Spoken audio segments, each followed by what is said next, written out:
నిన్న పూర్తిగా రైతు రుణమాఫీ కాలేదు అనేటువంటిది చెవెలే సభగా వాళ్ళు చెప్పారు. కేటీఆర్ వచ్చారు, అక్కడ సభ పెట్టారు. ఇప్పుడు ఏదైతే ఈ ప్రభుత్వంలో సంవత్సరం 5 గవర్నమెంట్ వచ్చి ఏదైతే హామీలు ఇచ్చారో హామీలన్నీ కూడా జరుగుతున్నాయి. ప్రజలకు కూడా అర్థమైపోయింది. ఇలా ఈ అపోజిషన్ పార్టీలు ఉన్నా ఏ పార్టీ ఉన్నా కూడా ఇదే మాటలు చెప్తారు. ప్రజలు కూడా నమ్మే పరిస్థితులు లేరు. తప్పకుండా 6 గ్యారెంటీలు 3 గ్యారెంటీలు వచ్చినాయి. మళ్ళీ 26 జనవరి తర్వాత తప్పకుండా ఏదైతే మొన్ననే జిల్లాల వారిగా అన్ని మీటింగ్లు పెట్టుకున్నాం, ఎమ్మెల్యేలము మంత్రులంతా కూర్చున్నాం. రేపు ముఖ్యమంత్రి ఆదేశాల ప్రకారం 26 తర్వాత అన్ని కూడా రేషన్ కార్డులు కానీ అదేవిధంగా ఇల్లు ఇచ్చే కార్యక్రమం కూడా అన్ని కూడా జరుగుతాయి. లగచర్ల ఘటన కూడా ప్రస్తావించారు. నిన్న జరిగినటువంటి దాంట్లో కావాలని రైతులను జైల్లో పెట్టారు అనేటువంటిది.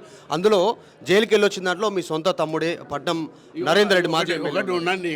ఇది రూల్ ప్రకారం ఏ జరగాలో జరుగుతుంది. దాని నుంచి అది నిజంగా కుట్ర జరిగిందా? రూల్ ప్రకారం జరుగుతుందండి. అవన్నీ మహేందర్ రెడ్డి గారు కుట్ర జరిగిందా? ఒకటి చివరిగా మహేందర్ రెడ్డి గారు మీరు పార్టీ మార్పు పైన కూడా చర్చ చేస్తూ ఉన్నారు.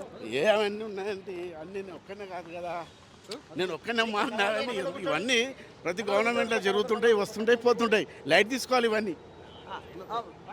ఇది పార్టీ మార్పును లైట్ తీసుకోవాలంటూ మహేందర్ రెడ్డి చెప్తా ఉన్నారు. కాకపోతే పట్నం మహేందర్ రెడ్డికి సంబంధించినటువంటి అనర్హత వేటు పిటిషన్ శాసన మండలి చైర్మన్ దగ్గర పెండింగ్లో ఉంది. పెండింగ్లో ఉన్నప్పుడే ఆయన గెజిట్ విడుదల చేశారు. ఈయనను శాసన మండలి విప్గా చీఫ్ విప్గా నియమిస్తూ దీనిపైన బీఆర్ఎస్ తీవ్రమైనటువంటి ఆరోపణలు చేస్తూ ఉంది. అయినప్పటికీ కూడా అట్లాంటి విషయాలను లైట్ తీసుకోవాలంటున్నారు. తర్వాత కొడంగల్లో జరిగినటువంటి లగచర్ల ఘటనకి సంబంధించినటువంటి అంశంపైన కూడా అలా పార్టీ మార్పు అక్కడ జరిగినటువంటి అంశాలను లైట్ తీసుకోవాలనేటువంటి చాలా తేలిగ్గా విప్గా ఉన్నటువంటి పట్నం మహేందర్ రెడ్డి చెప్తా ఉన్నారు.